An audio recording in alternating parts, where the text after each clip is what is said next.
Hello, everyone. Welcome to Here on Earth. My name is Marley Daintree. I am your host. I'm here today with the beautiful Lauren Renee. Lauren is a speaker, author, and event producer in country New South Wales. Lauren is focused on authentic conversations around womanhood, community, and informed consent, and has led many events, both in person and online, fostering connection and agency amongst women. Hosting the podcast and Instagram, A Woman Refined, Lauren is an advocate for nuanced conversations everywhere. Welcome, Lauren. Thank you for coming back again. We Thank you for having me. we tried last week and Yasmin woke up, so we are trying again. Doing it again. She's totally entitled. She is fresh on the earth. She's figuring it out. Yeah, she's very cute. Um, so I would love to start by you sharing a bit more about your own journey. I know that I suspect that you also listen to the Here for the Truth podcast, I but do. Yeah, that's one of my favorite podcasts. I really love their me too. beginning of the hero's journey and like some pivotal moments and how you sort of, when you look back now, what are the things that stand out that brought you here? Yeah. I love Here for the Truth. And Joel and I met when I was I was running the stage for our biggest lockdown protest that we had in Sydney in 2021, I believe. It was the March Against Mandatory Vaccines, and Joel was performing, and I was running the stage there for a friend of mine, Michael, who was running Millions March Against Mandatory Vaccinations. So we met there, and I've followed Joel ever since. He's fantastic, and I love everything he stands for. I've even had him on my podcast as well. He's great. Um, but yeah, I also love that intro, and I think it's helpful to kind of understand people and where they come from. And I guess my journey is one not dissimilar to many people, where I was just a normie, like most people growing up, was very much in the medical system, very much in the mainstream system. Left high school and went to TAFE and studied music industry business, wanted to work in the business side of the music industry, ended up working for Warner Brothers, doing publicity and promotions, or like PR. So that was a really fun time in my early 20s. I spent a lot of time on the Sydney music scene. I was touring with bands. I was, you know, backstage at every big concert or DJ booth in every nightclub in Sydney. I was very much like a hard partier kind of girl and would back it up and go to work the next day in my corporate job where I had a career, and I really loved all of that. And I was very unwell at the time, and didn't really know why. Was just really uneducated, and I would do silly little things, like I had a 20-minute once a week personal trainer, and then on the way home from my personal training session, I would stop by the local McDonald's and get as much McDonald's as I could get, because I'd read somewhere that you still burn calories after you work out for the next hour. So I was like, well, I've got an hour to eat whatever I want. And just couldn't understand why, like, I was on all this medication, and I, had to get my tonsils out still as an adult. My asthma came back, and I was really unwell. Um, and then I had a family member go through a healing journey through nutrition, and it totally flipped my entire family inside out. And we were like awoken from all of this, mainstream blindfold that we had on. Um, and it was really through my most pivotal moment, I think, was really through watching the documentary Food Matters. That was, I want to say, 2010, maybe. I can't remember, somewhere around there. And yeah, from that moment on, life totally shifted. I ended up not working for Warner Brothers anymore and going off to study integrative nutrition, becoming a health coach, working at an organic food store, becoming a raw vegan, which, was another journey. And then had my own clients and started putting together programs. I was running many, many events on the northern beaches of Sydney, music festivals, that were like drug and alcohol free and were about education, and we were giving workshops, but also there was like acoustic music involved. It was all volunteer based. I was in this massive hippie commune where I just had all this new group of friends who were all like really big hippies, and we all lived together and, tried to sing Kumbaya and have a sustainable life together. But it wasn't, the actual community wasn't that sustainable because, we're all in our 20s and Mm. reality hasn't really hit yet. So we're trying our best though. We had good intentions.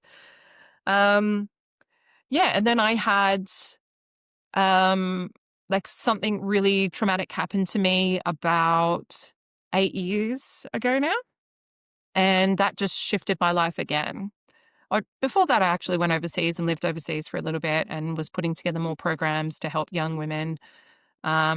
But then I came home, I had this traumatic event, and then my health took a tank. I was moved out of the city and I moved to the country where I am now. I'm in country New South Wales.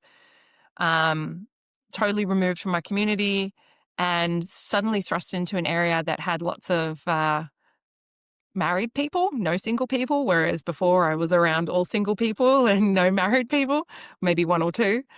And yeah, was totally in a new era and phase of my life and had to rebuild. And at the same time, we then had COVID happening and we had this entire online presence of like um, feminist propaganda online. And then the trad wives came in. So I started becoming very vocal online about medical information and informed consent. So, like vaccine information, grew a massive following through that.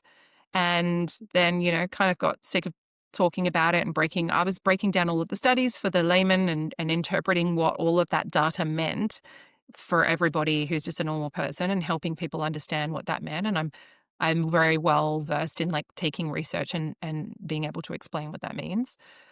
Um, and then got sick of that and sort of wanted to move into, I guess, what my new direction was, which was kind of going back into my old direction, which was women's work and working with women and really breaking down my own programming around. I was a staunch feminist and Mm. really realizing what feminist meant and how it started and where it came from and all the hidden agendas behind it, and having to rebuild my own mind again and explore that a lot deeper, and found that there wasn't really a space for nuance or balance. So I decided that I was going to now speak out about that. And I wasn't going to be a trad wife or a neo feminist. So I had to create my own little niche. And so that's what I've been doing. And I wrote a book for women on birthing outside of the system, and I've now created a program for teenage girls as an initiation into womanhood. So yeah, it's Yeah. been a very big turnaround, a big journey, but I'm very grateful, and I wouldn't be here without all of the hardship. So for Mm. me, it's all kind of worked out in the end. Mm. Yeah, I love that. And yeah, hard to see it while you're in it, but you Mm, always feel like that after a while. Um, yeah, I was wondering, like, I loved finding your content just speaking about like the whole spectrum woman, because I also have felt so, yeah, like I was a feminist and then that bubble sort of popped, and then I found like the online world with it was all this sort of femininity stuff, but then I also felt really frustrated with like, but it's like another box. So mm-hmm, and I've spoken to lots of people that I was like that have been like, no, I was never a feminist. I was never into that. But I don't really regret, like I went to uni and studied women's studies and I don't regret that or the actual information that we learnt at the time. Like it was like the actual coursework was fascinating. And for me, it was mm, like, oh yeah, wow, there's this whole other perspective of like all these people who's like half the population who their sort of history and their viewpoint and their perspectives haven't been considered. But while I was there, I do remember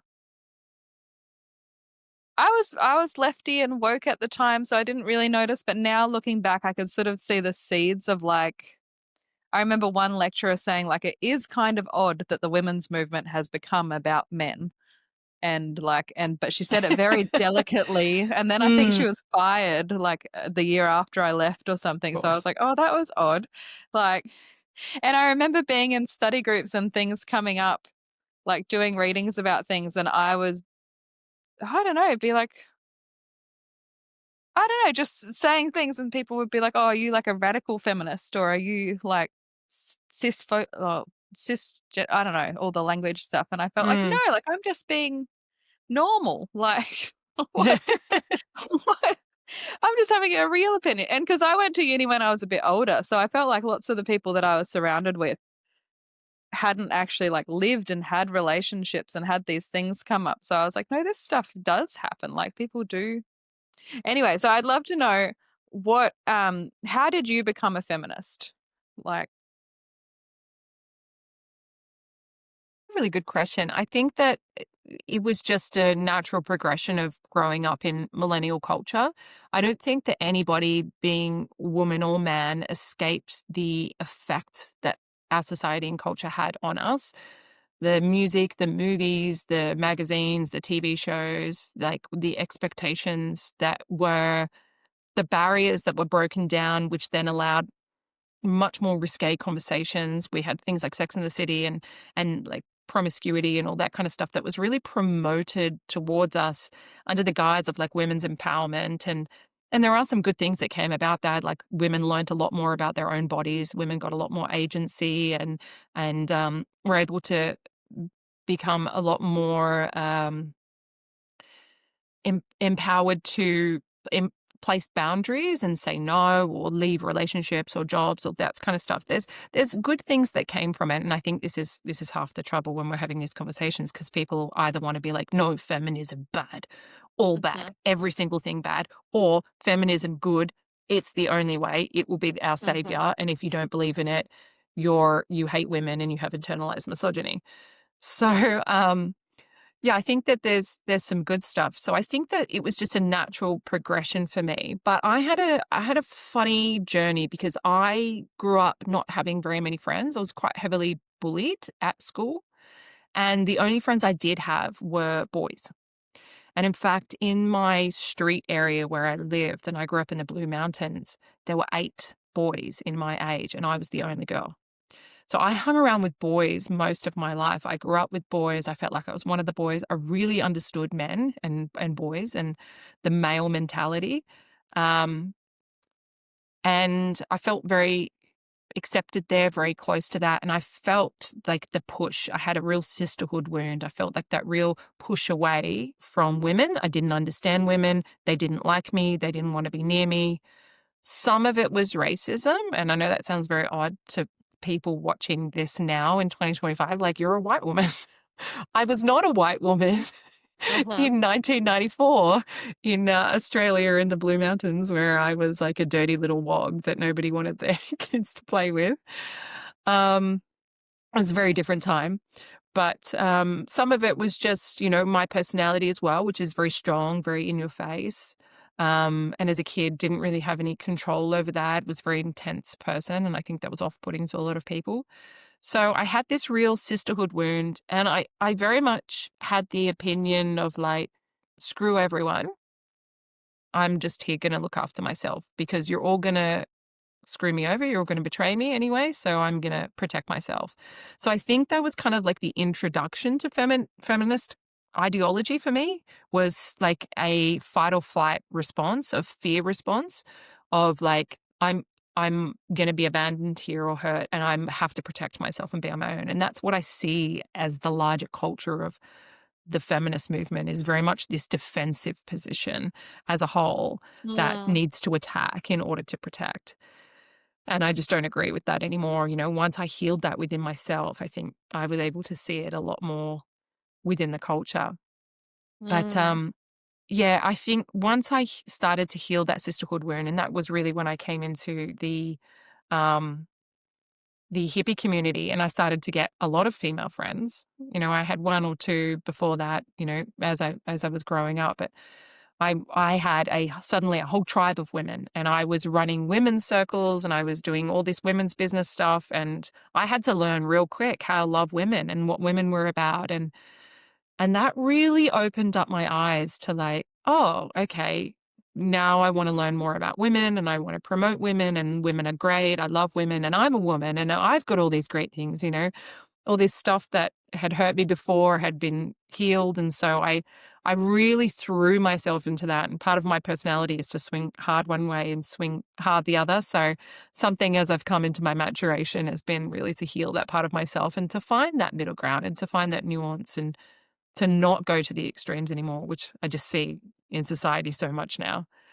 Um, so yeah, I really went hard for women. And I wasn't so much a man hater. I've never been a man hater. And in fact, I was very much for men's rights as well. But I Mhm. was quite aggressive and I would love to fight men and like debate men and to take them down a couple of pegs because I felt like they deserved it.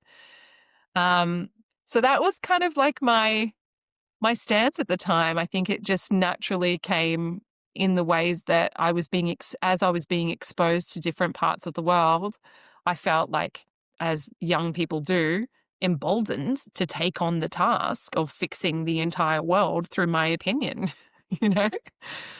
So yeah, I think that's how my feminist ideology kind of came about. And I was also reading a lot of literature. Like still one of my favorite books is a book called Misogyny.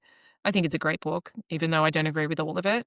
I still think it's an important book. Read books like Vagina by Naomi Wolf, also a great book. I think if you own a vagina or you interact with a vagina, you should definitely read that book.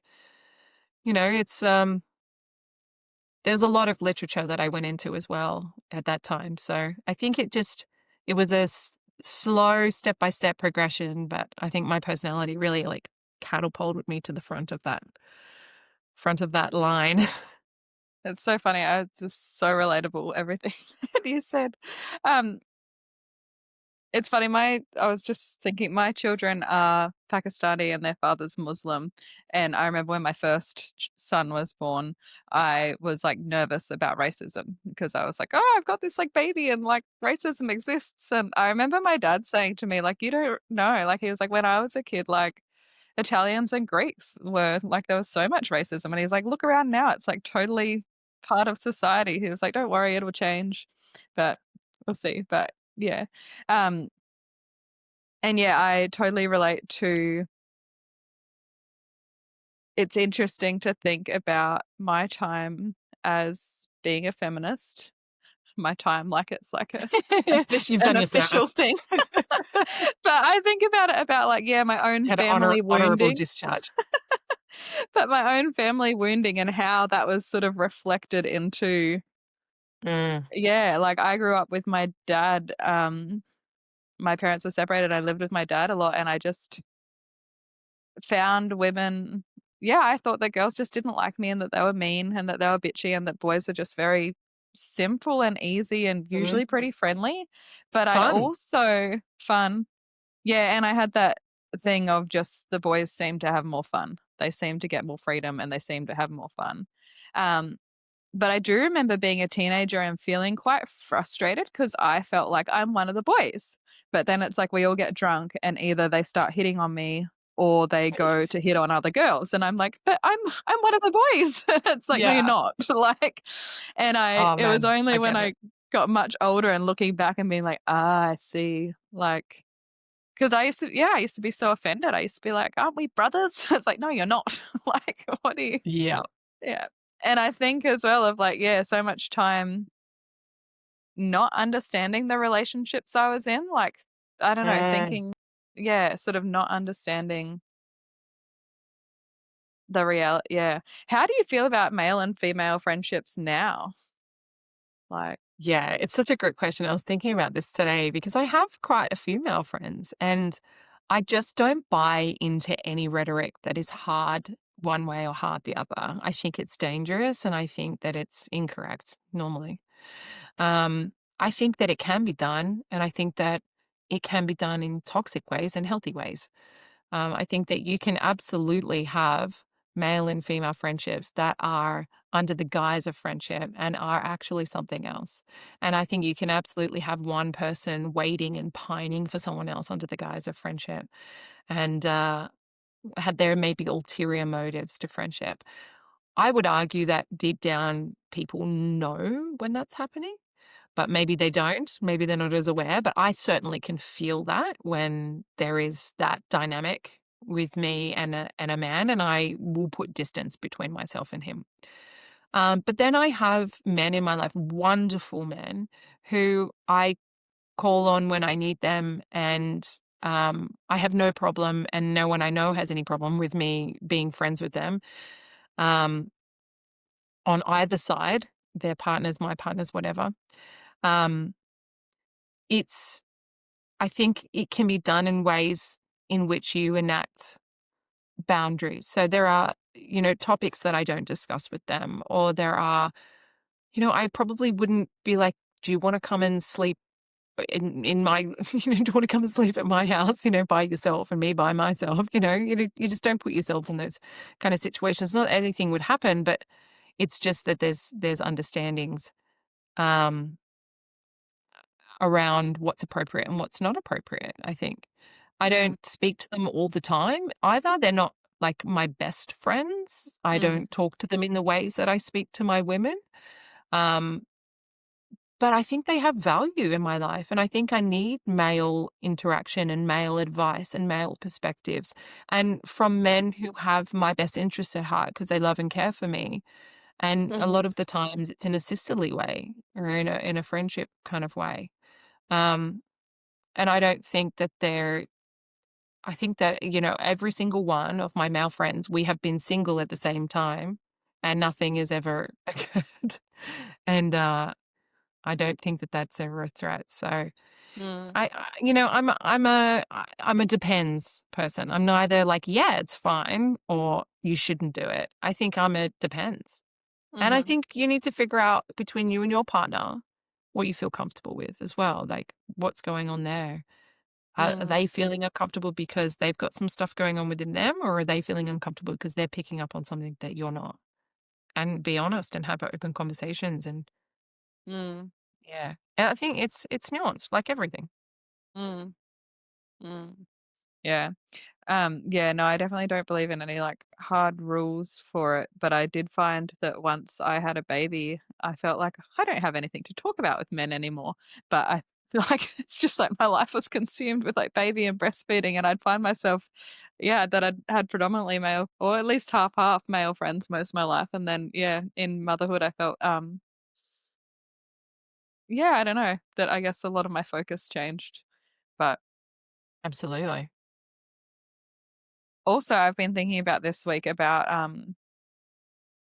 yeah, being a woman and doing a podcast, being on Instagram. I took a photo of little Yasmin Mm. and I just like saw how much she's grown. She's like 2 months old and I was like, in a way it's like this takes very little of my time, but in another way it's like, should I be spending any time outside of mothering when she's such a baby? It's hard to sort Mm. of balance your own desire to speak and to sort of share your opinion and like yeah, like what motivates you to have a podcast? I've heard you say that you are not like monetizing it or trying to make it into a career, and neither like I don't have any plan really for this. It's just Mhm. like it's just that I would listen to other podcasts and I'd be like, "Oh, I want to join in. I want to join in. I've got something to say." So yeah, how do you feel about that? Yeah, I'm totally similar. I'm totally Yeah. similar. Like Joe Rogan and Here for the Truth are like my two favorite podcasts. And I prefer podcasts that aren't like they're just like great chats with great people who are interesting. Um, I had a podcast before it was kind of cool to have a podcast before 2020, and it was called The Connector, and I just had people who tell me their interesting life stories, um, and then connect Mhm. me with people they thought had interesting life stories. Um, but yeah, look, podcasting for me really feeds. I have a stellium in Aquarius. I know that seems like a random topic change, but the Aquarians are really highly intellectually stimulated. And so for me, I need to have these kind of conversations, it lights me up. Like everybody has that thing for them that they find joyous and easeful and that they just could do for no money and would continue to do if even when nobody paid them. And for me, I just love podcasting. Like I really do. It's so strange. I love having these kind of conversations and I love putting my opinion out there and um saying what I need to say and feeling like I have a voice even if no one listens to it. Maybe one day when I pass away, someone will find it and it will change someone's life. I don't know. But I definitely have the drive to make an impact. I really have the drive to help. I want to be of service. That is definitely a big value of mine to be of service. So in any ways that I can do that, and if I feel like there is, especially for me, I have this drive of like women are being taken advantage of by people who have agendas. Like whether you have a business or a bias that you want to push online, um, you know, not that I'm gonna call out anyone, but say you're someone like Ballerina Farm who's got millions of followers and you've got a business and you've got to put out a certain narrative or whatever, and maybe people feel obliged to act in certain ways in order to be accepted by that community.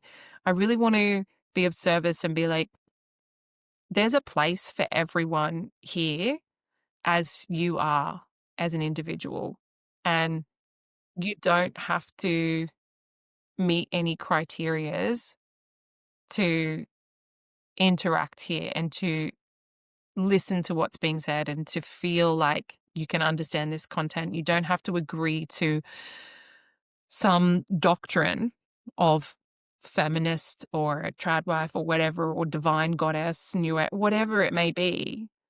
And those seem to be the main three options. You don't have to do that. If you're just a woman who wants to have conversations about women and are just curious and you want to learn things, then I wanted to just be able to create that space for that to happen.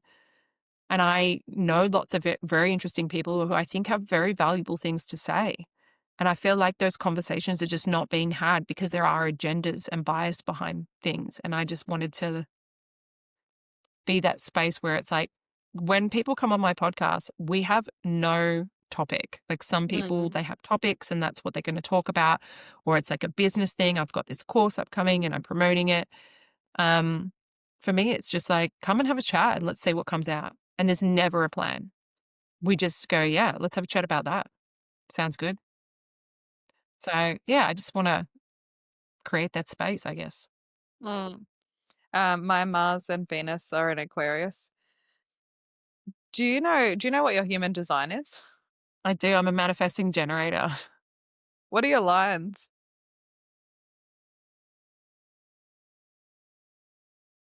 What's that? 5-1. Oh, okay, yeah. Yeah. Alright. I'm a manifesting generator. I'm 4-6, but I was just curious. I found human design through Here for the Truth podcast. I've Yeah, got so same. many great things to know. It's so great. We love you, Joel and Erasmus. Oh, yeah. Oh, Yasmin, stay sleeping. Yes. Um, oh, yeah, and what do you think about, like, if there are agendas being pushed on us, which obviously there are, but what is the, like, how much can we blame that and how much of it is sort of up to us, like Yeah, self-responsibility sort of thing? I love felt this really question. yeah, and I felt really frustrated lately with all like the hate on free birth. And I feel like, like I'm a total pendulum swinger as well. So it's like I've taken a whole bunch of things and gotten really dogmatic about it and then been like, oh, whoops, back to the middle. Like, you know, but I feel like when I do that, it's never like, "Oh, how dare that person have told me about that thing." It's like, "No, I took that thing and I twisted it because of my own stuff." Like, Yeah. This is like the the problem that we have with the online conspiracy world, regardless of what side you're on, the online bias that we have with the echo chambers that we circulate in, is that people will be like, oh, it's the government or this person's agenda or it's the feminists or it's the right-wing Christian conservatives, people will always have these groups of people to blame and think that everybody is in on it, when really, I think you should never assign conspiracy to where human ignorance, can lay, and I think that that's 99% of the time people are dumb and they are followers. And 99% of the time, like, everyone can't be in on it. Like, Mm, it's absolutely impossible. There are very, very few people, and I think that goes up to the highest, biggest, largest, most outlandish conspiracies. You cannot contain a lot of people being in on it. And in fact, human behavior just dictates that people are much easier to manipulate into doing dumb things than they are to be in and purposely perpetrating a known bad thing or a known manipulation. Most likely people are just doing it because they're in their own world and their own bias and they get wrapped up in the hysteria and the excitement like we all do. And we all go, "Oh, I found out this new thing and it's the best thing ever." Like, look at carnivore. People are like, "Oh my god, everyone has to be carnivore. It's gonna cure everything." And there are people who are not doing very well on carnivore or like I was like that when I was a raw vegan. I was like, "Raw veganism is gonna save the world. You guys are all idiots who eat meat." And, like, you can find studies to back up anything, like, literally anything you want, you can find a study that's gonna confirm your bias. mm, Um so it's always really interesting to me when that kind of stuff comes along. It's people will people, and that is to not be apart from a tribe because it's really unsafe. mm, Instinctually, biologically, we don't want to be separate. We don't want to be othered. We don't want to be cast out. We want to be same. We want to be liked. We want to be safe within the tribe. We don't want to be on the outs. We don't want to say anything against what the majority is saying. And whether you think you're in the minority, there's still a majority of the minority, if that makes sense. So even the people who think that they're alternative, there's a group of alternatives. So then you've still got to abide by the alternative people's rules. You know what I mean? mhm, So a lot of those times, people will be like, yeah, free birth is the way to go. And everybody suddenly wants to have a free birth and says that, hospital births are like the worst thing in the world. And then you've got the backlash that will inevitably come along when everybody will backlash against that and hate against free birth. So that's just humans being humans, I think. And I think we are just assigned too much conspiracy to it. I just don't think that that's reality. mm, mm, mm. That was Yes. my job. That was my job to manipulate people to get them to Yeah, do that's things interesting. that they didn't know that I was getting them to do. Like, "Hey, you should go and see this movie or watch this TV show." And wasn't in advertising. I didn't have a budget, so you were not seeing an ad. You were not seeing me promoting directly to you.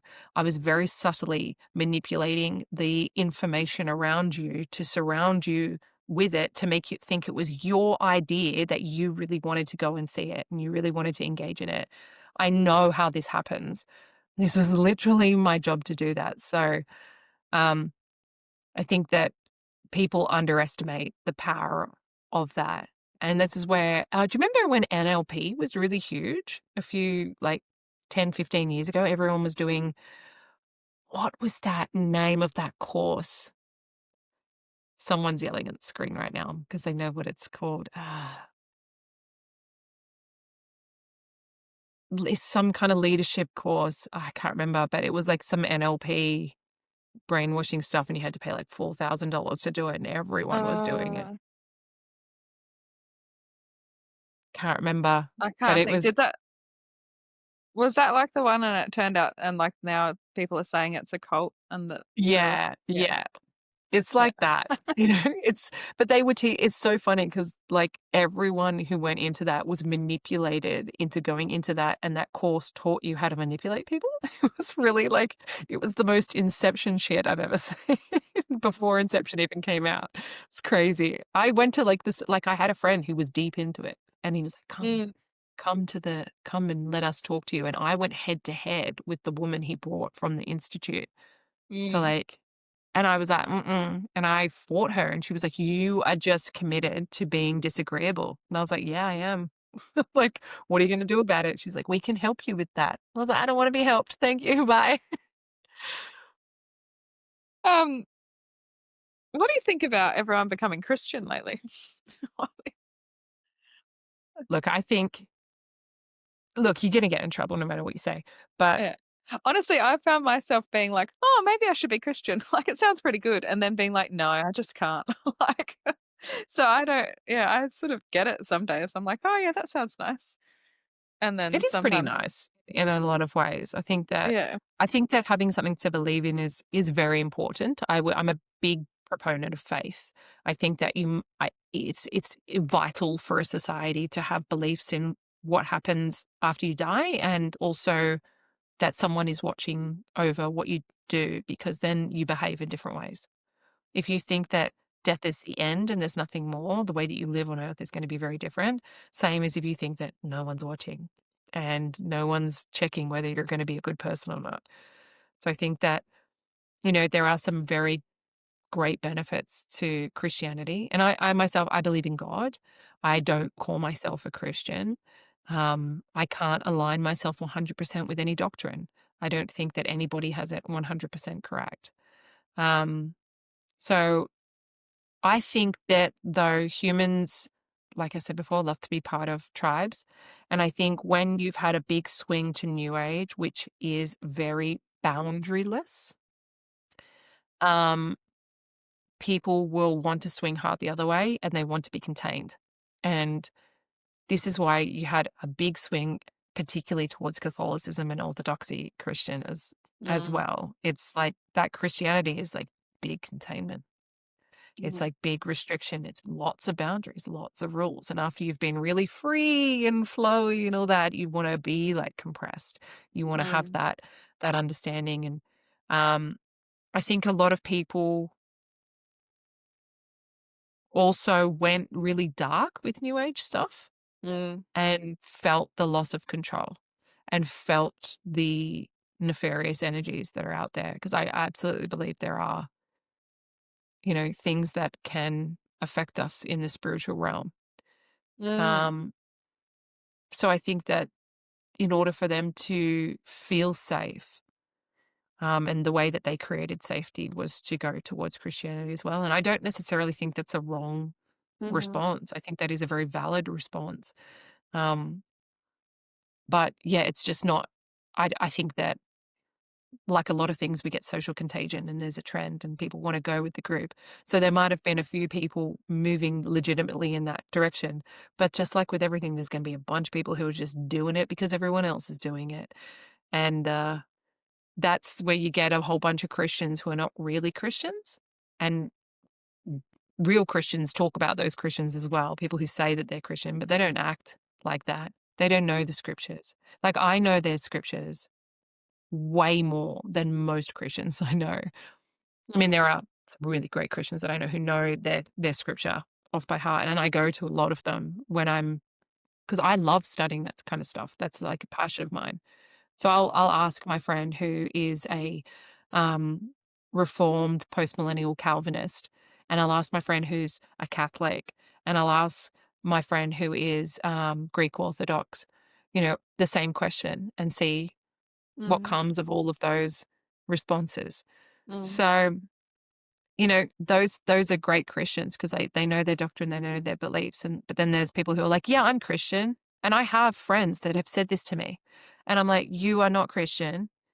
You don't believe you don't believe in Jesus. You don't believe in the resurrection, the death and resurrection of Christ. You don't believe in the virgin birth. You do yoga. You pray to other gods. They're like, no, but I believe in God. And I'm like, it's not the same thing. There's actually an actual if you wanna respect Christianity, there's an actual doctrine and there is, like, rules that you have to follow. Like, in order to call yourself a Christian, you have to believe in these certain things, and a mm, lot of people don't even know that. They're just like, "It sounds nice, and Jesus is great. He's a great guy. What a fantastic guy." And I think he's a great guy too, He had some great messages, and why wouldn't you? And he's gonna save me. So great. I just have to say Jesus is king and I'm sorted. I can kinda do whatever mm, I want in the world right now because I mm. just repent I'm a sinner, I'm a terrible person, and Jesus will save me, so problem solved And yeah, and I get that as well. Like for I some. feel I like I think it's the same, I don't know, like femininity online spaces of like, the masculine man. It's like, yes, this super masculine man will like save me from my life, or like God will save me from my life. I feel like it's the same sort of thing of like someone else will save me. Um, Mhm. You don't but have to do yeah, any of the work. yeah, yeah. I You don't remember have to take being, responsibility at all. It's so great. It's very convenient. yeah, but yeah, I remember being young and just feeling like from when I was a child and still now, just that there's so many options. How could one religion be all wrong? Like it's like there's so many interesting things in all of them.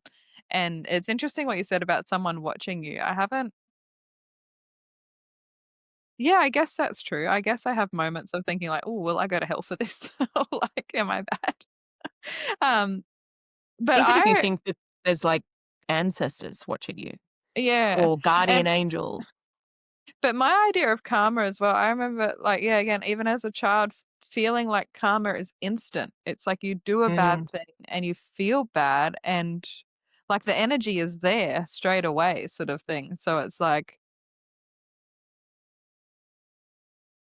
yeah, I don't know. I feel like the feedback loop is shorter than even waiting for after death or anything. It's like immediate of like, I know what I've done. Um, And then you get deep, and then you go define a bad thing.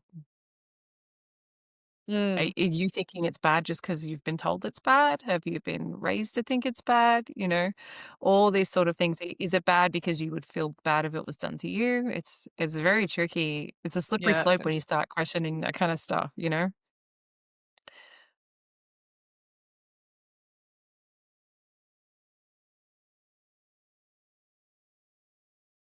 She's got a great head ahead of that kid.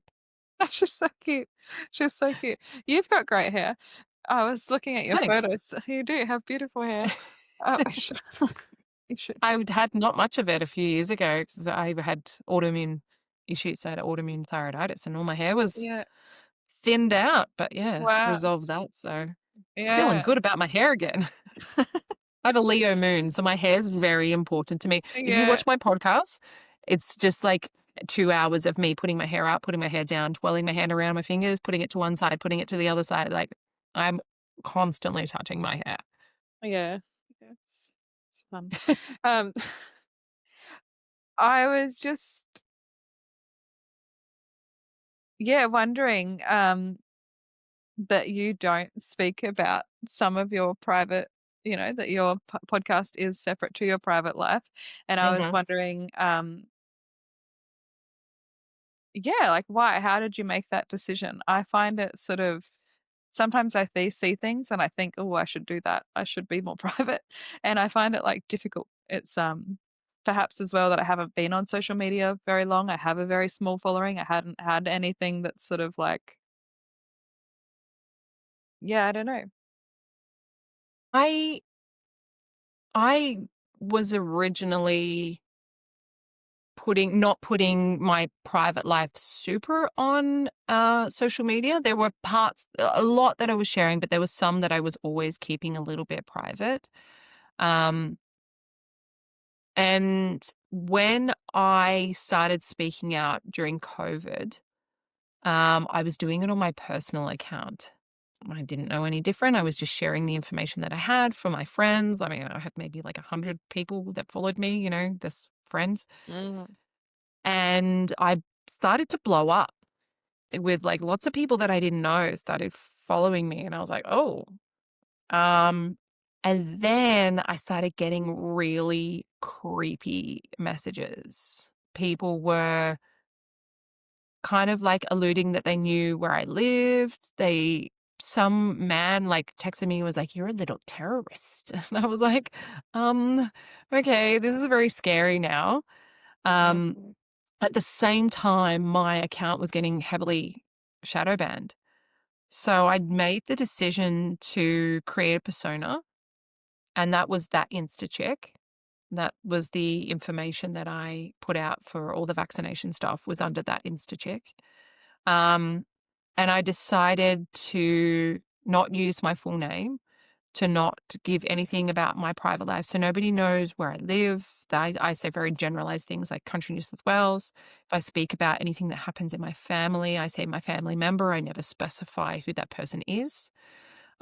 People don't know if I have no children, one child, 10 children, stepchildren, nothing like that. They don't know if I'm married, if I'm divorced, if I'm single, if I'm widowed.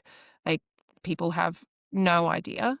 And I've deliberately kept it that way. It's been very important for me to keep my family and my life separate from my persona because what I was speaking out against was so controversial to the point where the government was trying to, like, shut me down, you Mm, know? It was a scary time where there was talks of, like, "You're gonna be arrested." The things that mm, I was involved in, creating the people that I was talking to, the company I keep, shall we say, would put me on a watch list.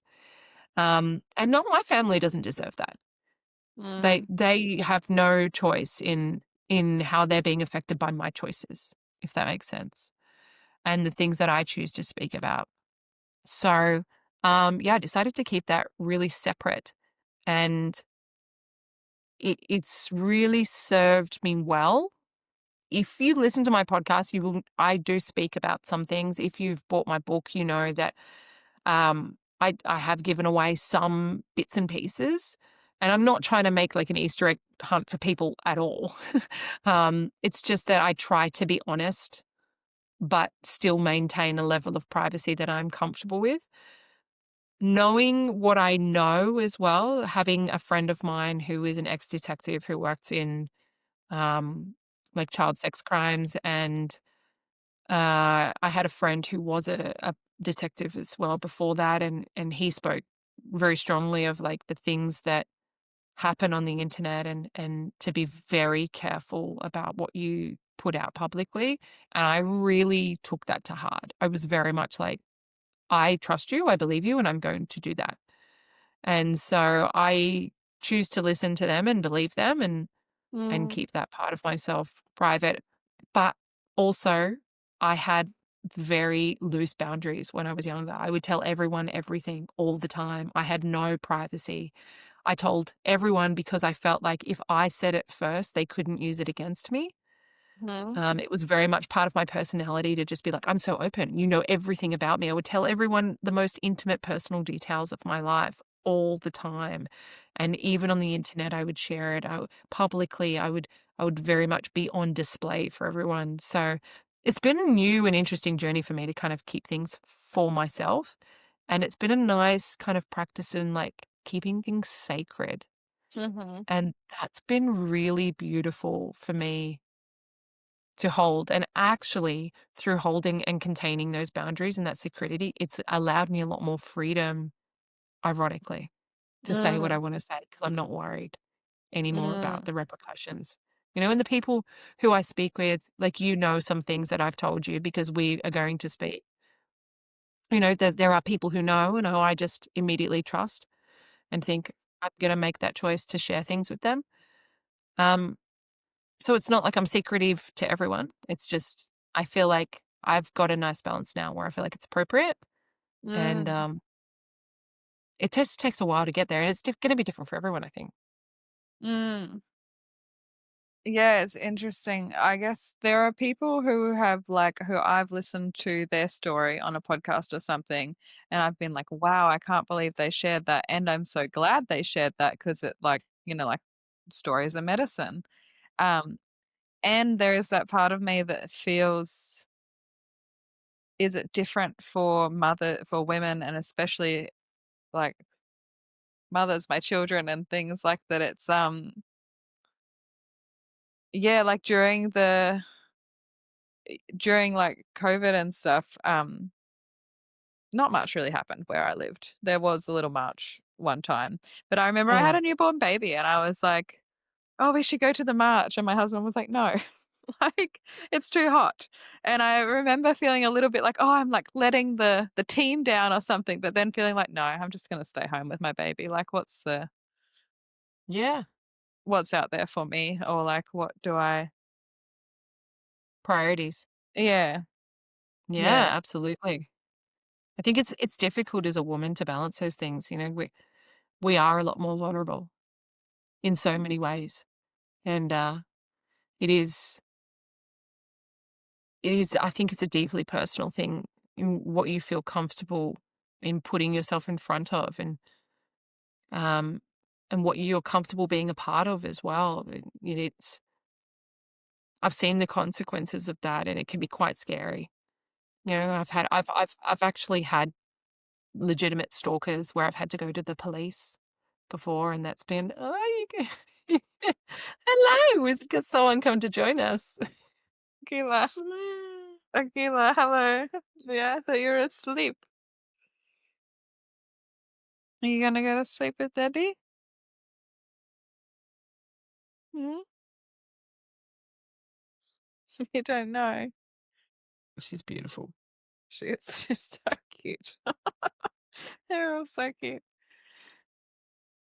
But I do like my podcast as well. I like my podcast that it's got children coming in and out of it, and that it's like, I mean, It's I'll probably life, have to it's edit that real, out. it's life, that's real life, and I am agreeance with you, like, I love hearing Mm, about people's lives as well, like, I'm like I host a podcast, I'm like, "Come on and tell me all the things I wanna know."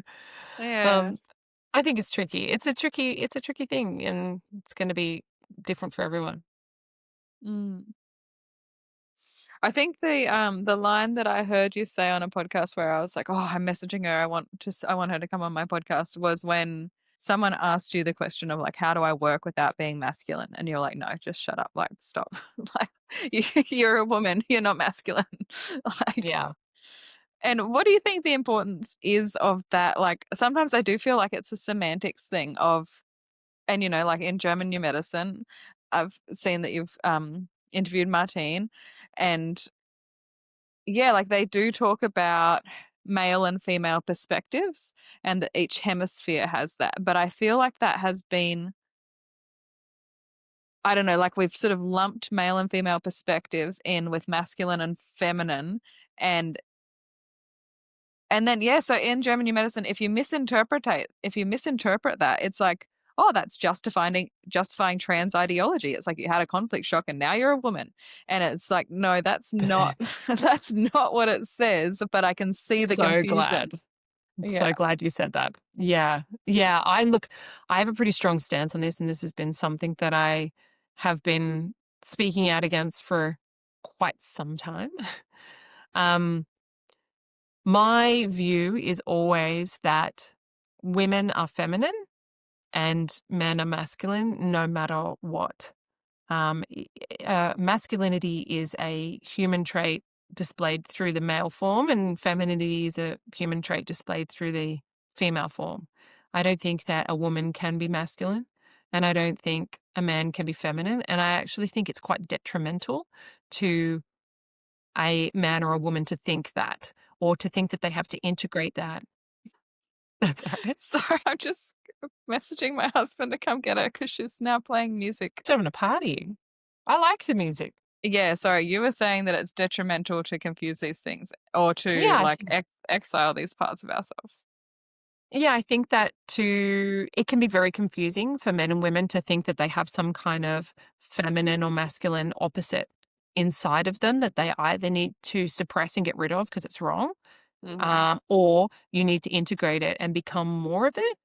Like how confusing for everybody, and also how ridiculous. If you're a woman, you're feminine, and then the conversation becomes, what kind of woman are you? Are you a good woman or a bad woman? Are you expressing healthy femininity or wounded femininity? Is it shadow? Is it light? Is it mature or is it immature woman? And I don't think it's right to other these parts of ourselves into the other gender and push it away from ourselves. It makes it very easy for us to be like, well, that's not something that I have to take responsibility for because that's actually the other gender. I even think German New Medicine gets it wrong. They talk a lot about how mothers and pregnant women are in their masculine. And they're like, "Oh, these hormones." I'm like, "That's incorrect. It's actually factually, biologically incorrect. That is, you cannot be more of a woman than when you were pregnant. And Mhm. breastfeeding and a new mother, that is the most feminine way that you can be. I've seen them say that women become more logical when they have high testosterone, and they're less emotive um, due to some kind of conflict shock or something like that. And I'm an incredibly intellectual, less emotional woman that has very low testosterone. I've actually had my hormones tested. I know for a fact it's not true. So I think that people get a lot of things mixed up. And I think the problem is that they are dictating something like internal energy or the energy of physics or the universe, as in like protons and neutrons, or like physics, like positive and negative energy, inward or outward energy, as the Taoists would say, and they're putting the end result of that as masculine and feminine. That's that energy. The end result is either masculinity or femininity, depending on which filter, i.e., which body, it goes through. But it doesn't make those energies those things at the beginning. It doesn't mean that those hormones, women and men have different hormones. And no matter how low a man's T becomes, he could grow breasts and have minus 100 T, he's not going to be a woman. He never at any point becomes a woman. And therefore, he cannot be feminine. He can be emasculated, like less of a man, or an unhealthy man, or a weak man. And that is a valid part of masculinity. Like there can be weak masculinity. To think that there isn't weak masculinity, and that if there is weak masculinity, actually that's femininity, I think is Mhm. such a bypass of responsibility. And it's so unhelpful for young men to think Mhm. that if I'm like this, if I'm emotional, if I'm crying because something has come up, I'm either super weak and feminine, or I'm like totally unintegrated in not recognizing my feminine. Like, I just think it's so damaging and very much leaning towards the trans ideology, which a lot of these people who are Mhm. pushing these narratives are actually against the trans Mhm. ideology. Mhm. They would speak up about it and say that they don't believe in that, and that what is a woman, and yet in the next minute will say if a man, did a certain action, that that's feminine, and Mhm. without any hint of irony. So Mhm. I I don't know anyone who speaks like me or thinks like that, but that's just logical sense to me, and actual facts. Like I have my own blood test results and my own. I did the Dutch test. It's a 28-day hormone cycle. I'm able to tell you exactly, mm, what that is on each day. mm. I think I think that there's a misinterpretation. Um, like I've heard some people say that Dr. Hammer, I don't know, all of this is being translated from German as well, and like so much of his work is not translated. And I've heard some people like I remember thinking like, oh, like the most female part of being female is masculine. Like what? How does this work? And I sort of That's what they said. and I had someone say like, no, that's not what Dr. Hammer says. It's a different hormone status, but it's not masculine. Like you are female, you're pregnant. Yeah, And I do yeah. also sort of understand I can see in myself when I'm pregnant and when I'm newly postpartum, like in the Mm, first year, that I do have a different perspective. It's like my mm, perspective is less inward and it is more outward because my mhm, territory has changed from my own mhm. body to the body in front of me sort of thing. So it's like Yep, I can but yeah, I like that what you said in out from the Taoist. yeah. Yeah, that's so And because good. women can also be outward. Women can also be protective. Women can also be, guarded and have strength. It doesn't necessarily mean that's a masculine trait. Protectiveness is not masculine. It doesn't, like, they may sit in that area more than we do, sure, but that's in both of us. And so, yeah, I think that it's totally a misunderstanding and a mislabeling of things. And I think that's very human of us to kind of classify things, group things, generalize things, and then people run with it and people run with it and they make identities. And now we have, entire polarity and relational dynamic circles online that are really confusing for people Mm. and tribal. And Yeah. I can't imagine what it would be like growing up as a teen right now in the online space and being like, I don't really know Yeah. Yeah. what I am Yeah. or how to be Yeah. me. What's the right way to Yeah. be me? I'm doing it Yeah. wrong. No matter where I go, I'm doing it Yeah. wrong. Someone's got a problem with it. I told you in messages that that I actually probably like 2019, like just so I'd been pregnant and I'd given birth to my son and I was married. But I read this article on like if you're like this, you're cis.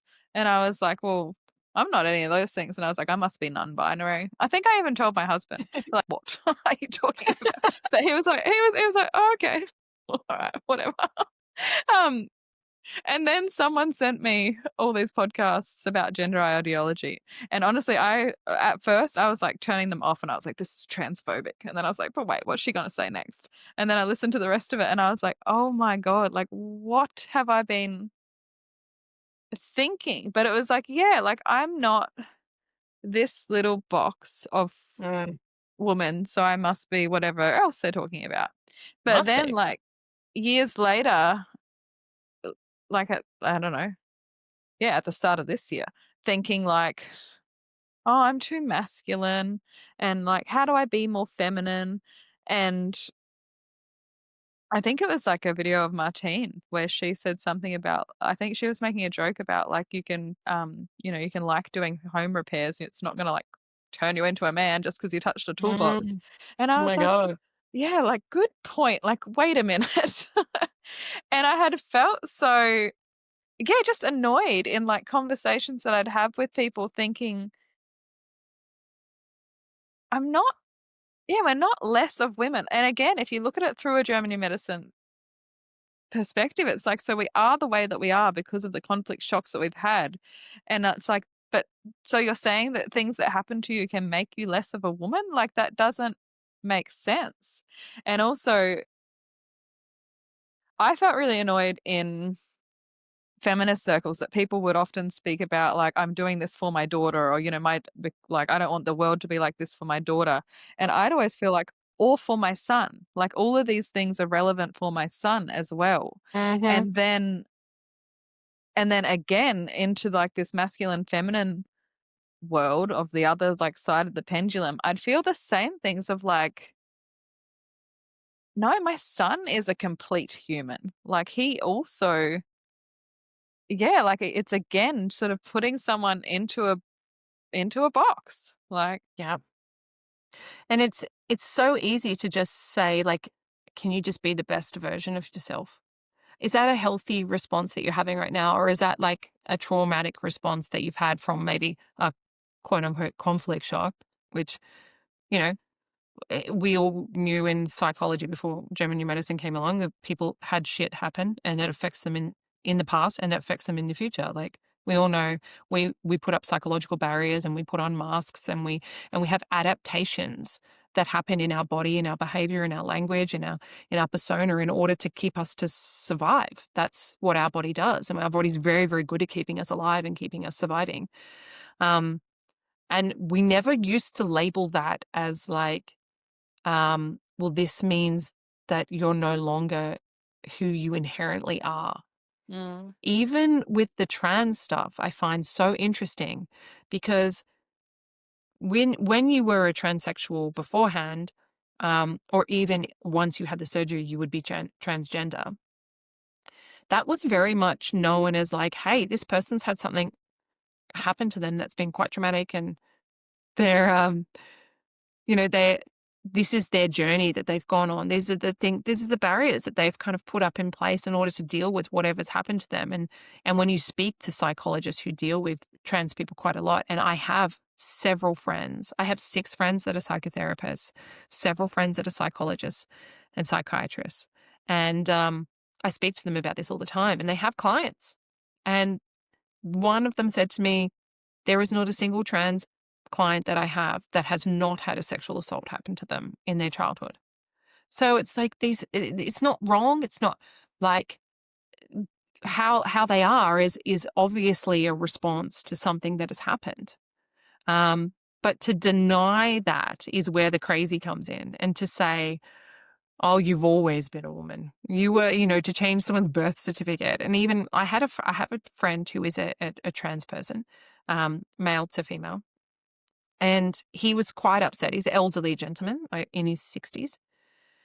And he said, "I'm upset that I don't pass. Like, I don't look like a woman." And I said, "That's fantastic."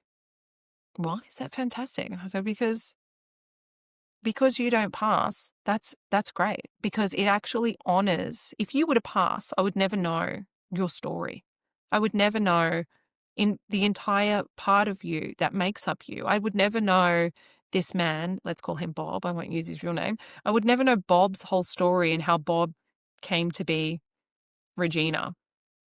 I would never know the struggles that Bob went through and the life that Bob lived and all the things that Bob had to go through in order to become Regina. I would never know Mm, any of that because I would not be allowed to talk about Bob. And we can only say that Regina is the only thing that's ever existed, which is not true. And I'm not down for that. And also, if someone else was feeling similar ways that you did, they wouldn't know who to speak to because you've passed and they think that you're just another woman. That's not helpful to anybody. What if they're like, "Hey, I'm going through this thing and I really want to speak to someone who's also been through this thing." Wouldn't they want to speak to someone who is quite obviously in the same position as them? And he was like, "Wow, that's no one's ever said that to me before." I was like, "Yeah, I want to honor the past you. I want to honor that person. Like, mm, this is your journey. I'm not here to tell you it's right or wrong journey. That's not my job. I'm not here to judge in that sense and tell you you're condemned or whatever. That's not for me to say. But I'm here to also acknowledge reality. And the reality is Bob existed and Bob does exist. And Bob thinks that he's Regina and that's okay. That's what you're going through. Um, but it's the same with saying that we are now, you're masculine if you're working. mm, Like, what? When when did women working suddenly become women have worked since the beginning of time. mm, We always worked. We've never not worked. A lot of the times, like, we can look at the ideals. It would be great. The ideal would be that a woman shouldn't have to work, that a woman works because she's overflowing with abundance. Her cup is full and she has something to give. Like you and me with our podcast, we're like, we have to do it. We just feel driven to do it, not because it makes us money and we're going to starve if we don't do it. That's not why women should work, because it doesn't benefit our biology to be under that level of stress. That's the ideal. We can talk about ideals, but the reality is women have always worked. We've worked on farms, we've helped our husbands, we've helped our family members, we've been widowed, we've been left to run entire countries while men have been at war.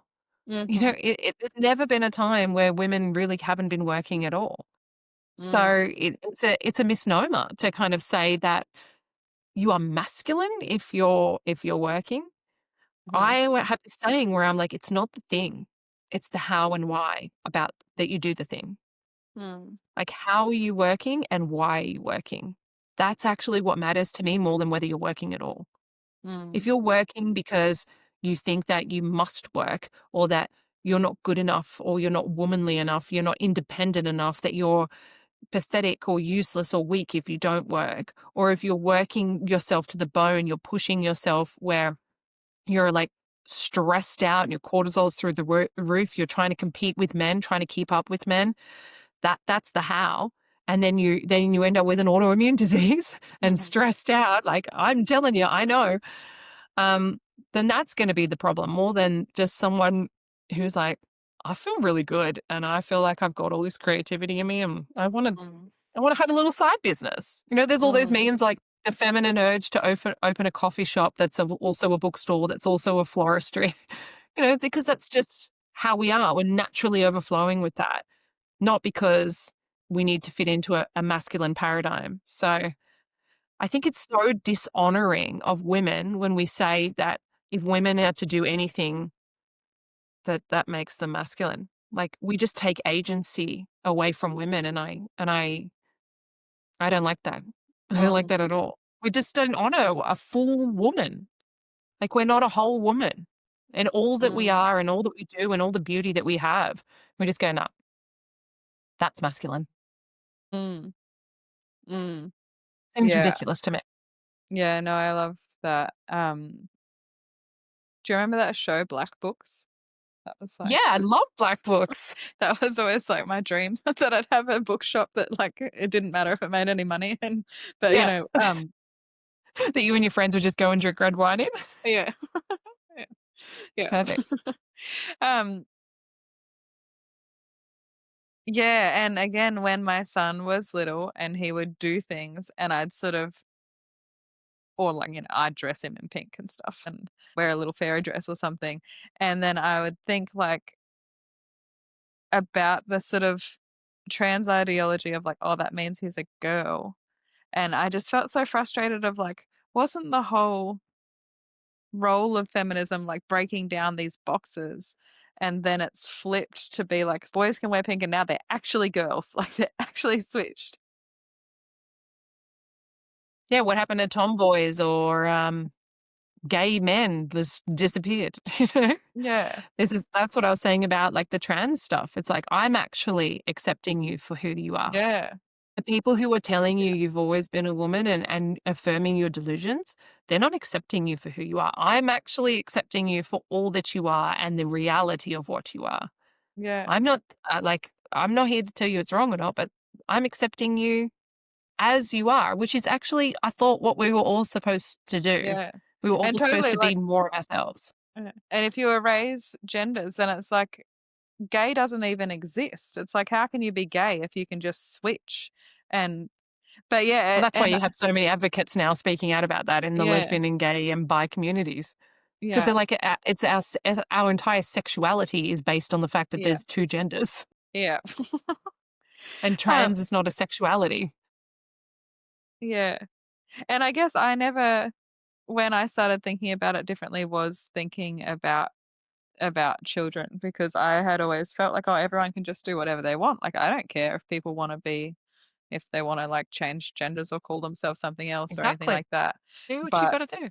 Leave the kids But yeah, alone. when and then and the other part, I guess, of like this is another thing that bothers me in so many areas, like people saying like, "Oh, you can't do this anymore, you can't do that anymore." It's like, well, you can. It's just that people might not like it, but that doesn't mean Yeah, you can't do it. Like, it's like 100%. you can do whatever you want. You just can't force everyone to like it. Like, and when did we become so yeah, that my whole health and everything about me depends on you seeing the world the same way as Mm, me. And like, what a mm. dangerous sort of thing to teach our children that that's how it is. Like, um,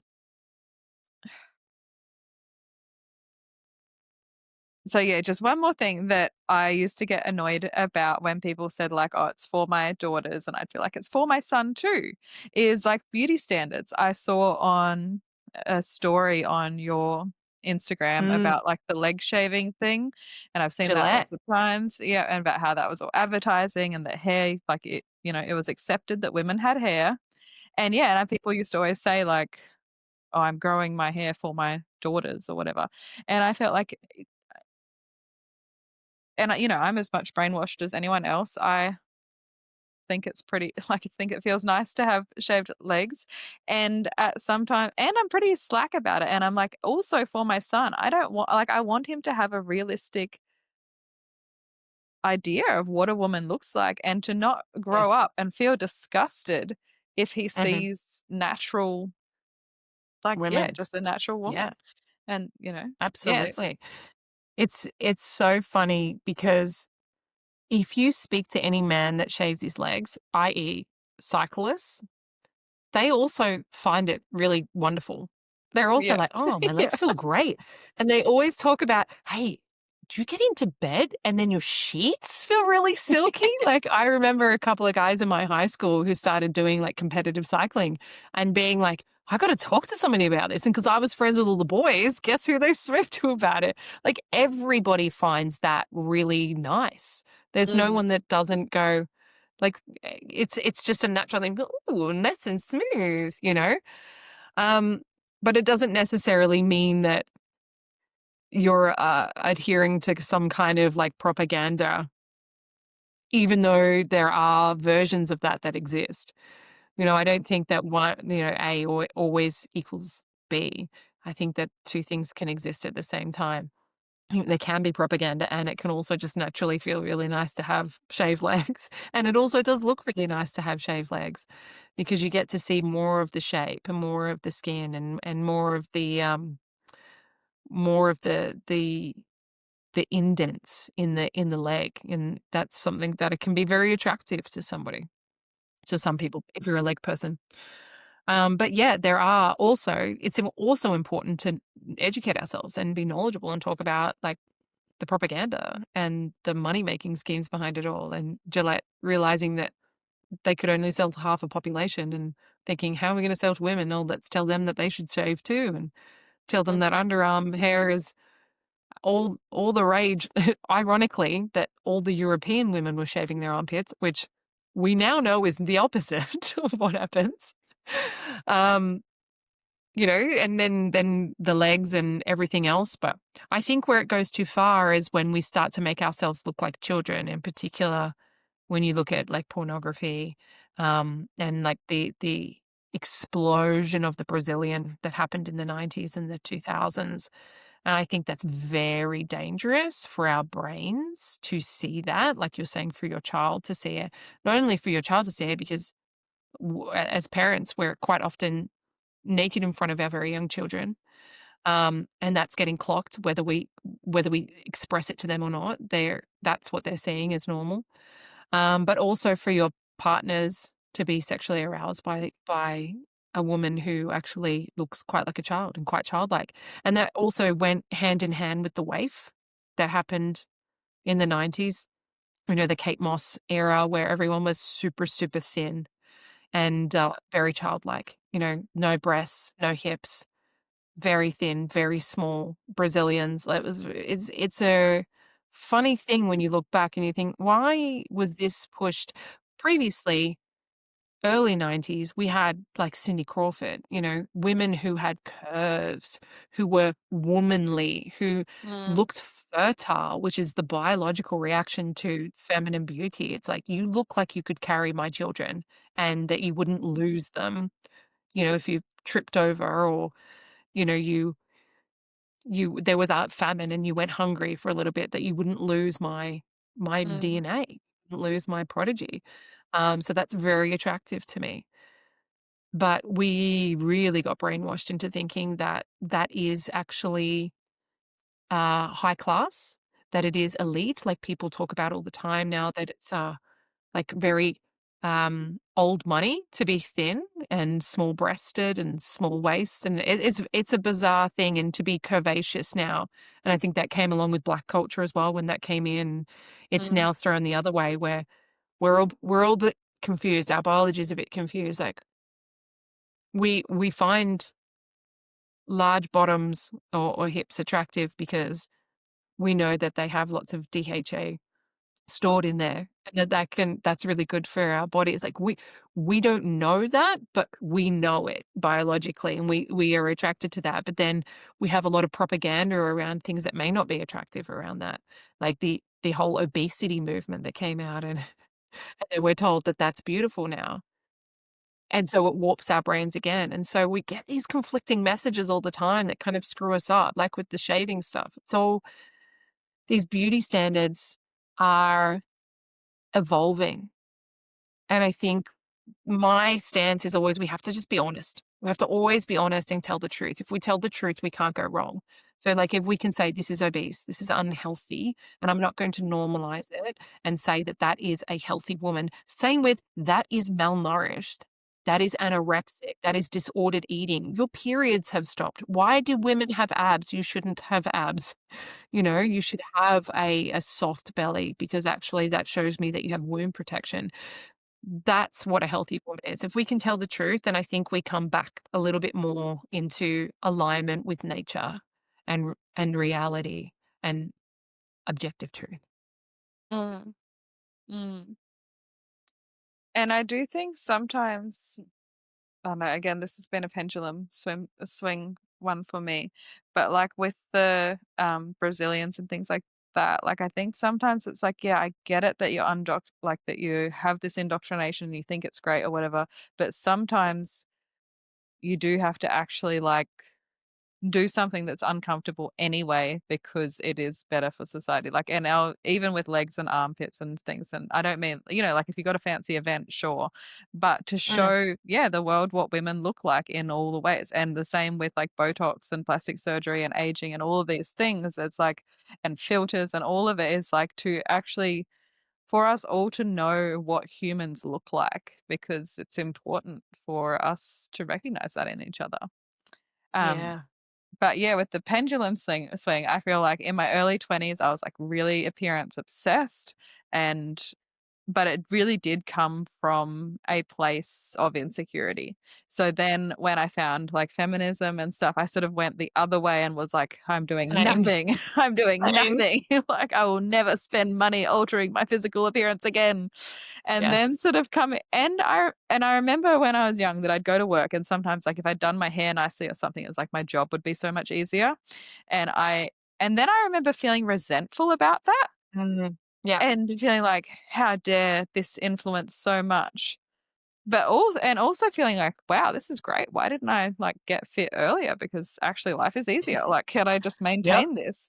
And then yeah, and then now years later coming to this place of like, oh, I'm a bit unkept. Like I should like um it is nice to look nice and like I should sort of take that up again. And Yeah, yeah, it took and me a I while too. yeah. It took me a while too to kind of go through I went through the exact same journey, exact same. I was this dirty hippie that really let myself go quite a bit. I did not shower or anything like that, but I definitely like, I was getting Brazilians in my early 20s, and I was totally celibate. Like, no one was seeing that. I was just getting it because I thought that's what you needed to do. And by the time I got into a relationship, I decided that I wasn't doing that at all anymore. So it was a bit backwards, a bit useless. Um, but yeah, I've come to a really nice place around this now, and I feel like I don't like you, I was taking care of myself because I came from insecurity. Whereas now I take care of myself through self-love. This is like the ways I feel so good when I get up and I put on clothes and I don't spend the entire day in my pajamas. I feel really, really good when I do my hair every single day. Like I said at the beginning, hair is so important for me. It is really a make or break in how I feel, my hair. So just by taking the time to blow dry it, and I wash my hair every day. And I know that's crazy to some women, but I wash it every day. That means I blow dry it every day. It actually doesn't take me that long. It's just part of my routine now. And it makes the hugest difference for me. And just, I started out with the most minimal amount of makeup because I was like, oh, makeup, it's such a toxic thing.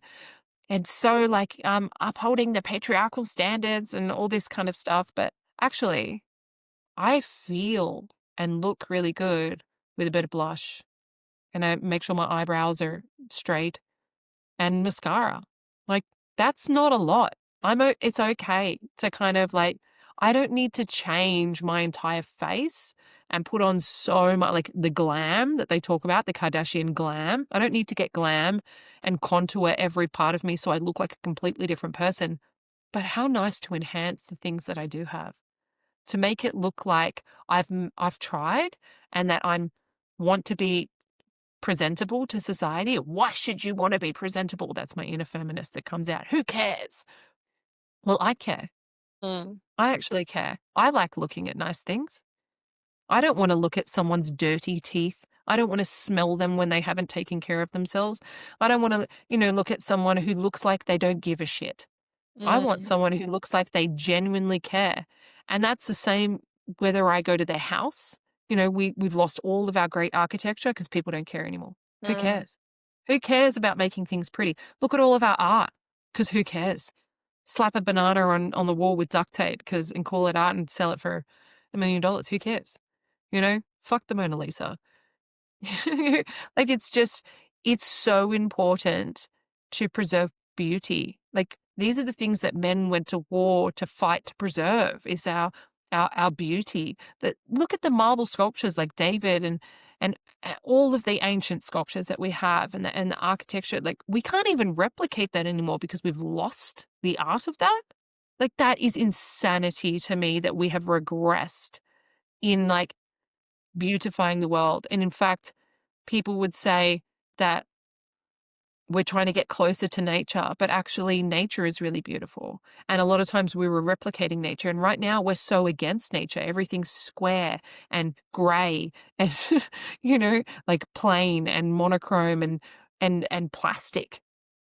Whereas before we were carving things out of rock, and it had curves, it had shape, it was reflecting nature, it was reflecting us as people. And I just don't see how there's a problem with that. There's always nuance. There's always nuance to everything.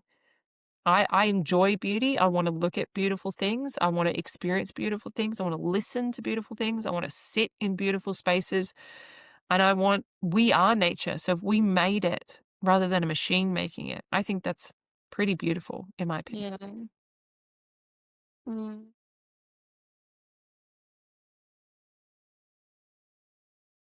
It is. It is. I was just sitting there thinking, I'm still in my Yeah, I agree. Pajamas.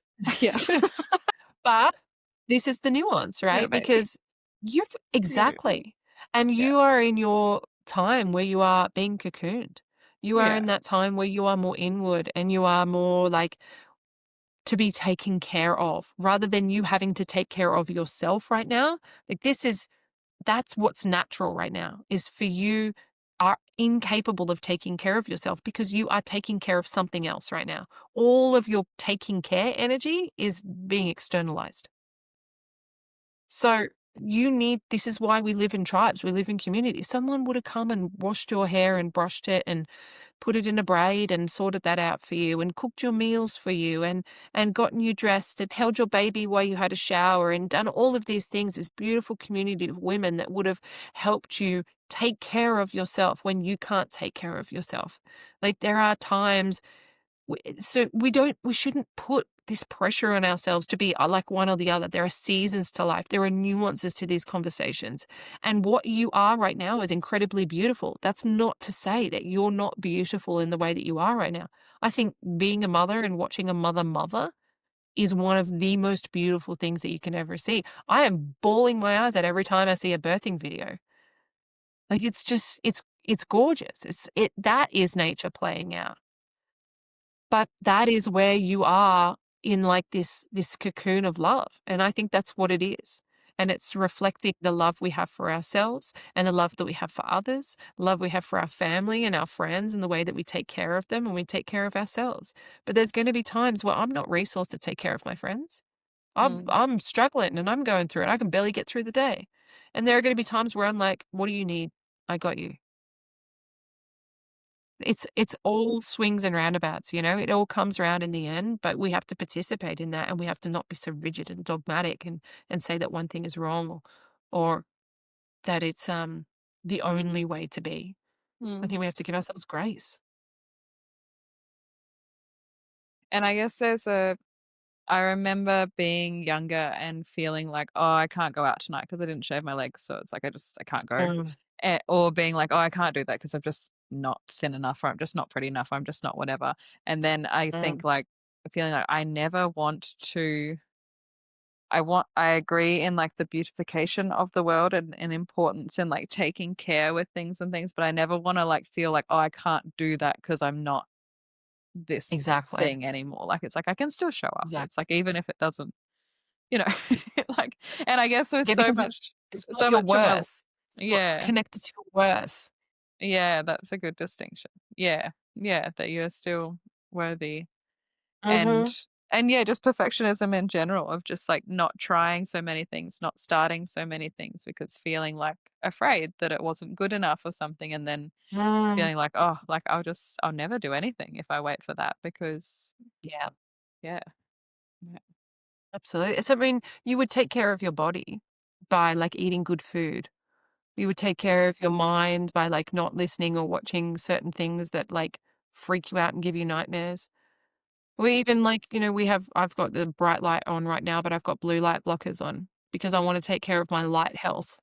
Why wouldn't I also take care of my hair or my why is mm, taking care of my hair or my skin, why is that vain and mm, bad versus, taking care of my drinking enough water today? mm, It's just this you can't connect it to your worth. I think that yeah, and when you say remember like that scene in Bridget Jones where she wears the grandma undies so she doesn't have sex because she's like, "Oh, I definitely can't hook up with anybody because I've got these giant pair of underwear on." We mhm, put these blocks in front of ourselves so then we never have to actually confront, like you were saying, "Well, I'm never gonna get there if I keep waiting for that invitation." It's also can be mhm, used the other way. It's a very convenient excuse not mhm. to live your life, not to participate. Yeah. To be like, "Oh, well, I just didn't study, so I guess that I can't have any valid opinion on anything. I guess that my Mhm, voice is not wanted because I don't have a degree in the brainwashing institute of the propaganda system," you know? It's like, you got a voice, you got eyes, read some stuff. What do mm, you think about what you read? Talk to some people. What do you think about what you heard? What's been your experience? Tell me that. I'm interested. It's mm, totally valid too. Like, there's no one to say that that isn't valid. mm, mm.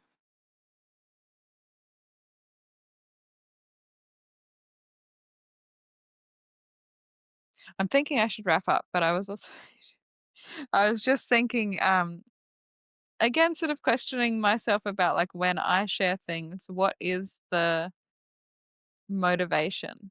Like, I guess I go back and forward between feeling like, am I trying to like prove something? Or do I genuinely want to help people? Like, I want people to know, or does it just feel good for me to share? And and I also wonder like what is the difference between people that don't share, between people that say like is it just a self-worth thing of like, oh, I don't know, so I don't have an opinion on anything because I don't know anything. Um, versus those of us who are like, oh, I do, I think about this and I think about that and I want to tell people. And again, I guess there are so many things that go into it in the different ways it comes out, but it's sort of Yeah, I think it's nuanced. I think it's both. I think everyone's gonna be, very different. And there will be people who don't share because they inherently feel that they're not good enough to speak. And there'll be people who don't share because they think that they shouldn't, not because they don't think that, they don't have something to give. They just think that it's not their place mm, or that they're better. They're better than you for not sharing. And they withhold that knowledge and they withhold it for people who are worthy of it. There's going to be reasons behind everything. Why do you think, like, does it feel good for you to share? yeah, yeah. No, I like it. I mean, I heard the description of a manifesting generator as like the talk show host. So it's like you're watching everything and you're like, oh yes, this is good, this is bad, this is interesting, this is just needs a little bit of critiquing. And it's like, yeah. Categorizing and Yeah. everything. But Yeah. do you also want to be of service?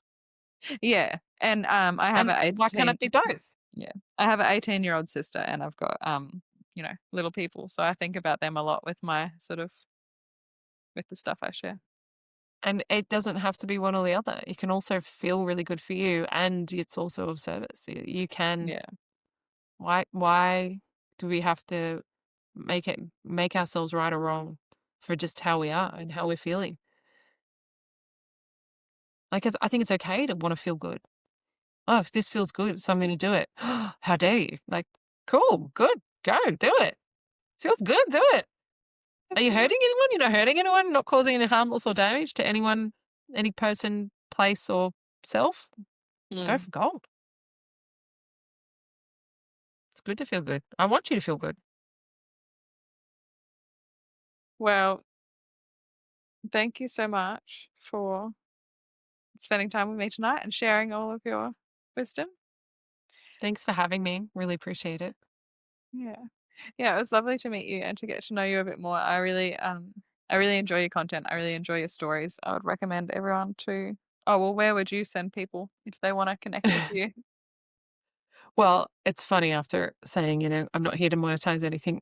I I actually am. am about to launch a program. Um, so look, I generally am on Instagram, and that's a_woman_refined. I also have a podcast called A Woman Refined Podcast. Um, but I am in collaboration with other women, Martine in particular and Evelyn Ray, and I've put together a program and they're going to be guest speakers on that, and it's called Women in Bloom, and it's going to be an extension of sex education for young women. It's like an initiatory program, so it's like a welcoming of them into womanhood and what it means to be a woman. And this was conceived 10 years ago, a long, long time ago, and I've just rehashed it, and so that will be available from December, and it will be womeninbloomimmersion.com. Yeah, Oh, that reminded me. I completely forgot to ask you about that's all right. relationships because that's the thing that you share about most.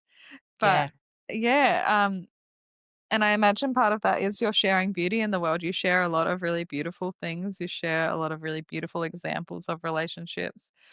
Mm. Yeah, I don't know if you wanna do you wanna keep talking or are you done? Yeah, I can keep talking. I don't mind. All right. I um what do you think people get wrong about relationships in like what they're looking for and That's a lot. um, I think that I was just having this conversation with a friend yesterday, actually. I think that people um, used to, well, recently, in the last 20 years or so, maybe 50 years, we have been more focused on our feeling and moving towards feeling a lot more. And as a woman, we can have very intense feelings all the time for a lot of people. And we're like, oh my God, I have this chemistry with somebody. So that must mean something. We want to put meaning to this chemistry. And we feel in love. We feel a lot of things. And we make choices based on those feelings. And unfortunately, feelings don't always last. And feelings are not always the truth. And that doesn't necessarily mean that that person is a good person, nor is that person compatible as a partner for you in your life. So I think that finding someone who has the same morals, values, and goals as you is really important, and then chemistry. And I don't think it's important in the sense of like, don't worry about finding a spark. There's the people out there who are like literally just choose a good person and be grateful and don't worry about being attracted to them. Attraction will grow. And I think there is some degree of, yes, attraction will grow. But I think it's also important to find someone that you're very much attracted to and that you want to make babies with. I think that's a very important primal part of ourselves that we shouldn't forget as well.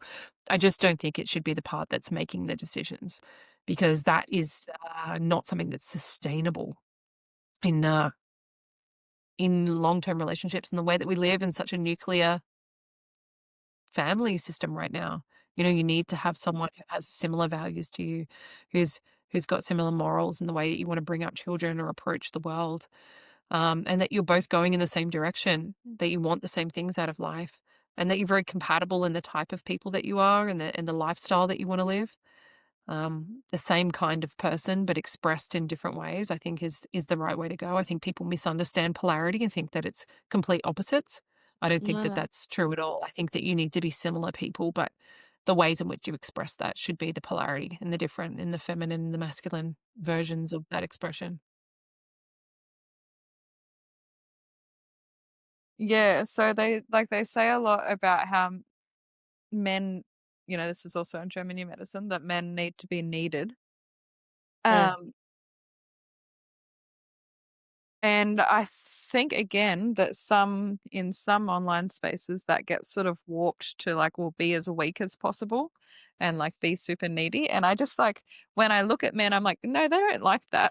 Like no one likes that. Like No one wants another child to take care of. Yeah, men or like women. yeah. So, yeah, and again, I guess this equation with femininity as a weakness or Imagine playing that role though, like that you suddenly have to dumb yourself down in order to inflate a man's ego to make him feel good enough. I think what people should realize is for a man to be needed, you need to not be so independent. I mm, think independence is the modern lie. I think interdependence is actually the healthiest state to be in. We need each other. No one can do this alone. Absolutely no one can do it alone. Like you can't do what you're doing right now without other people and support systems. Like someone's gotta pay for your roof over your head and the food that goes in your belly that is able to nourish your baby through your breast. That's really important that you're taken care of right now, that you have shelter, that you have nourishment, that you have support. And whether that comes from your husband, but say you didn't have a husband, that would come from a family as well. And say you had none of those things, that actually comes from our government. And, even if a woman went and made babies through IVF and paid for it all and she was a boss babe and she went straight back to work 3 weeks later, she had a cesarean, just went straight back to work and, that you're still relying on support because now you're relying on the government system to raise your child. They mm, gotta go to daycare. They gotta then go to school, you know?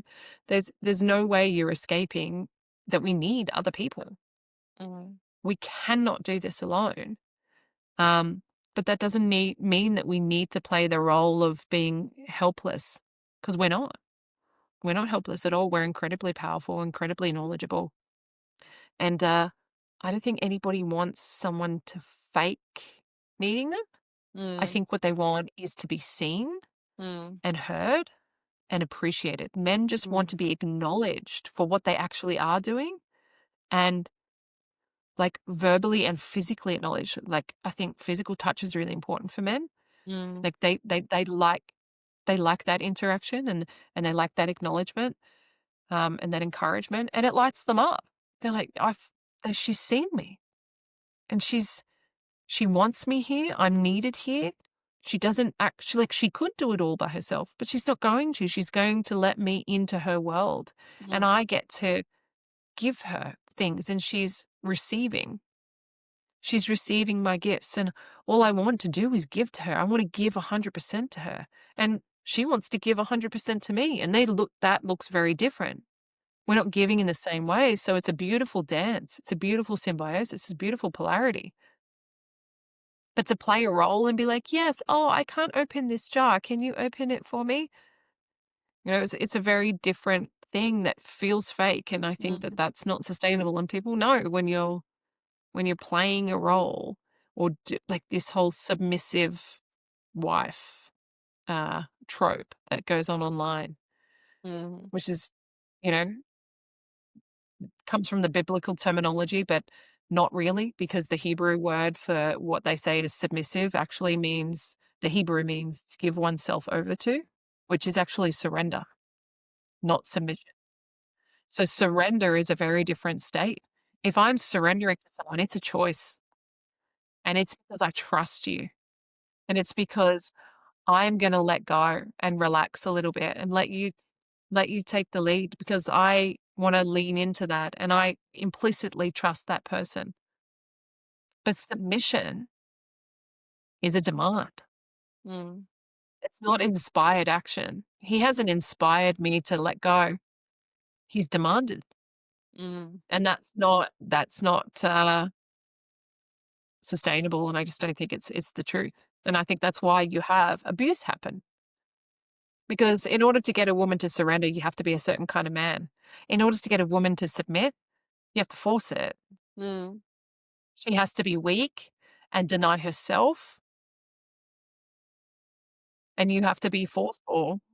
But if you were to inspire a woman to surrender because you're such a good man and you love her in ways that she's like, yeah, the way that you love me is almost more than the ways that I love myself. Like, I'm going to be able to just know that you're going to take care of me.